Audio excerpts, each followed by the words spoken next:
Hello, welcome to Life Group. Hope you're having a great week. We're looking at Exodus chapters 4 through 10. Very interesting, wonderful group of chapters. Many movies have been seen. A lot of people are familiar with these particular chapters. It is the beginning of the narrative of Moses, the first few chapters of Exodus, and then moving through those famed plagues of Egypt and the conflict with the Pharaoh and Ten Commandment movies, all those kinds of things. What I want to draw your attention to initially is the story that's found in chapter 8. Chapter 8 is the second plague. I'll run through these quickly. There's the plague of blood, the Nile turning into blood, and then the frogs.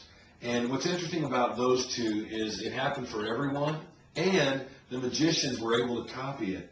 When we have this third plague, the plague of the gnats, which was unannounced actually, plague number 3, number 6, and number 9, all multiples of 3 were unannounced plagues. But the magicians couldn't do that one, and they said, you know what, this is the finger of God. Fourth plague of the flies. What's interesting about that plague is that plague is the first one that was not extended over the land of Goshen, where the Israelites lived. So they had to suffer these first 3 plagues, the blood, the frogs, and the gnats. And then once plague 4 came, the flies, they didn't have to suffer that. Plague 5, the livestock, the plague of the boils, that was number 6, which was unannounced.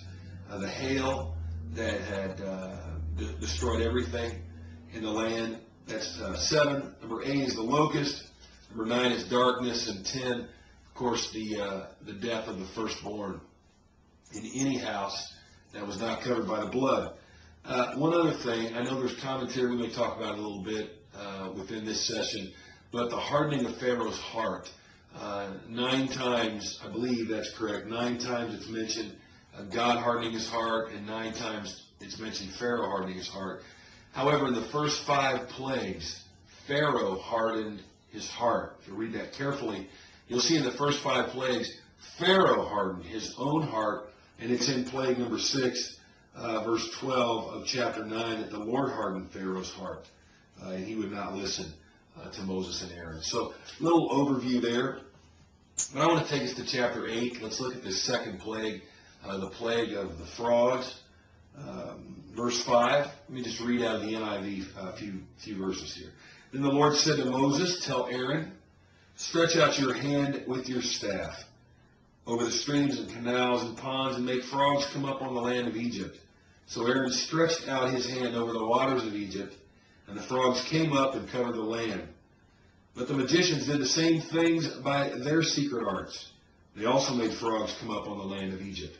Now Pharaoh summoned Moses and Aaron, and he said, pray to the Lord to take the frogs away from me and my people, and I will let your people go to offer sacrifices to the Lord. Very interesting note there. Let me just riff off here for a second, sidebar, and say the magicians could copy what was done, but the magicians did not have the power to take it away.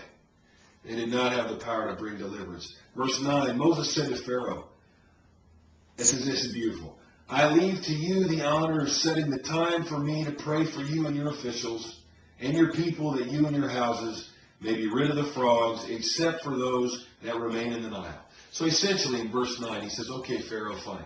I'll pray, and I'm leaving it up to you. I'm leaving it up to you. Whenever you want me to pray, I'll do it, and they'll be removed. Verse 10, Pharaoh says, tomorrow. Amazing. Amazing. He has the opportunity to find deliverance immediately. And he says, okay, I hate these frogs. They're driving me crazy. They're in our ovens. They're in our water troughs. They're everywhere. I sleep with them. They're everywhere. Could we do something tomorrow? I read that and I thought, you know what? I read that resonates with me. I connect with that. It's a mantra that we say at CCC. You don't have to live like this. You don't have to live this way. You don't have to keep living like this. Must be our nature. I don't think you have to be an Egyptian or have lived 4,000 6,000 years ago to deal with it. Why do we wait? Is it guilt? Is it self-imposed chastisement? Is it shame? I know this, that we need to be effectual and fervent when we pursue, not just out of frustration, but sometimes we're so locked up by fear that when our frustration overwhelms our fear, we're going to move. We've got to be very aware of that. Still, the Pharaoh said, tomorrow. Amazing. I do a little exercise with people sometimes when we're talking about the dynamics of forgiveness, and I hand them a Kleenex box. Those are usually easy to find around a church altar.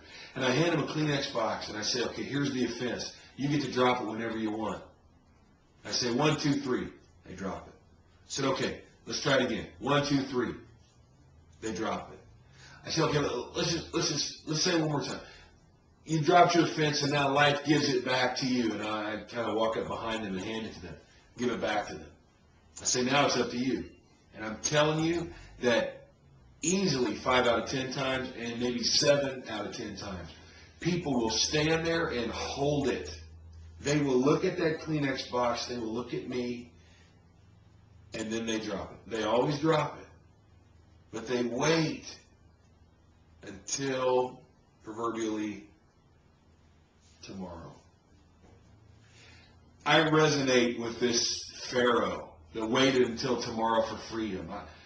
I know it's a human nature kind of thing. I don't know why we do it. I don't know, as I said before, if it's guilt, if it's some self-imposed chastisement. We just don't feel worthy, and we feel like we'd be more worthy if we hang out and just get beat up and beat down and sit in that yuck.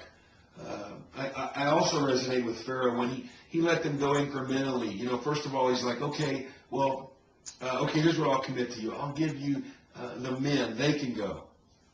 More plagues. Okay. I know that's not what you're wanting from me, but I'll give you the men and the women. Women and children. Okay, everybody can go. Keep the cattle. Herds need to stay. Moses is like, no, that's not what we're doing. Okay, I know that's not what God is asking, but okay, fine. And then it just plague after plague until finally he says, take them all. And he still hardens until the final plague of darkness. And he looks at Moses. Egypt is in ruin. His own officials come to him and say, Egypt is in ruin. What are you doing? And he says, fine. You'll never see me again. If I ever see you again, you're going to die. The reality was that within just a few hours, Pharaoh would be dead. That incremental following, that incremental obedience. I don't want to be incrementally obedient. Nor do I want to think I have to live in something that God has promised me freedom from. Let me talk about Galatians chapter 5 as I close. Verse 1 in the NIV, it says, it is for freedom that Christ has set us free. Jesus Christ did the work on Calvary, set us free so that we could actually be free. His work on the cross, seen in the type of the blood on the lintel, on the doorpost, the mantle.